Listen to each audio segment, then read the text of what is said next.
12ஆம் அதிபதி என்ன கொடுப்பாரு? இடமாற்றத்தை கொடுப்பார். இடமாற்றத்தினால எதை கொடுப்பாரு? வளர்ச்சியை தருவார். வளர்ச்சியை எப்படி தருவார்? எந்த இடத்துல அமர்ந்திருக்கின்றார்?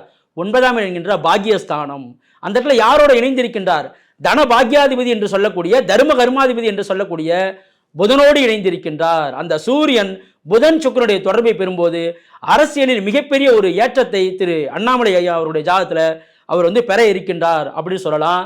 தற்போது அரசியல்ல ஒரு மாற்றமானது நிகழ இருக்கிறதா, அவருடைய மேலும் ஒரு வளர்ச்சியை நோக்கி பயணிக்கின்றார். பொதுவாகவேங்க ஒரு ஜாதகத்துல அந்த 8, 12ஆம் இடம் சுபத்துவமா இருந்தா தமிழக அரசியலை விட மத்திய அரசியல் தான் பெரிய அளவுல ஒரு வளர்ச்சியை கை கொடுக்கும். அதனாலதான் அவர் ஐபிஎஸ்ங்கிற ஒரு உயர்ந்த பதவியில அவர் சென்றாரு. இல்லைன்னா சாதாரணமாக தமிழகத்திலே பெரிய உயரதிகாரி, போலீஸ் உயரதிகாரி பதவியெல்லாம் இருக்காங்கல்ல, அது போன்ற பதவியில் அவர் இருந்திருக்கலாமா? எதனால் அவர் பெரிய வளர்ச்சியான ஐபிஎஸ் அப்படிங்கிற அமைப்பில் போனார்? 8, 12ஆம் இடம் சுபத்துவம். 4ஆம் இடத்தில் அமர்ந்த குரு 8ஆம் இடத்தை தொடர்பு கொள்வார். 4ஆம் இடத்தில் அமர்ந்த குரு 12ஆம் இடத்தை பார்ப்பார்.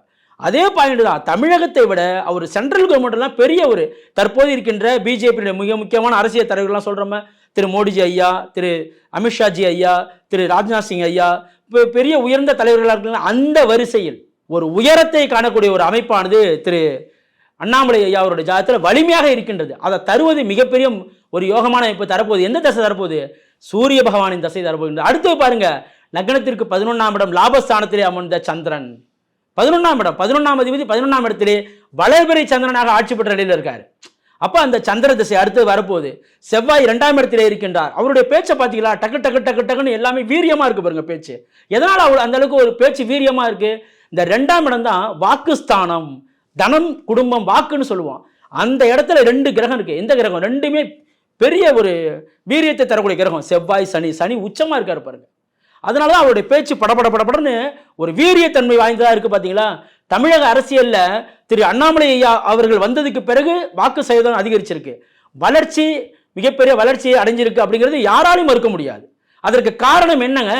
அவருடைய ஜாதகம் பலம் வாய்ந்த ஜாதகமாக இருக்கின்றது. தற்போது மிகப்பெரிய போராட்டமான அஷ்டம சனியினுடைய பிடியிலிருந்து முழுமையாக அவர் விடுதலை காண்கின்றார். அப்படிங்கிறப்ப நிச்சயமாக ஒரு மாற்றம் ஏற்படுது. அந்த மாற்றம் ஏற்றத்திற்கான மாற்றம் என்று தான் சொல்ல முடியும் ஒழிய அது சரியில்லாத அமைப்பு என்று சொல்ல முடியாதுங்க. ஆயினும் தமிழக அரசியலில் அவருடைய பங்களிப்பு இருக்கும். இருப்பினும் அவர் மத்திய அரசியலில் தான் பெரிய பங்களிப்பு வைக்கக்கூடியவராக, பெரிய புகழை பெறக்கூடியவராக வருங்காலங்களில் இருக்க போறாரு அப்படின்னு நம்ம சொல்ல முடியுதுங்க.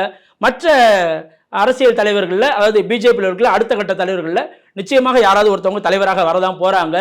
ஆயினும் அண்ணாமலை ஐயா அவருடைய ஒரு அடித்தளம் பெரிய அடித்தளம் என்பதை நம்ம யாராலையும் மறுக்க முடியாதுன்னு சொல்லலாங்க.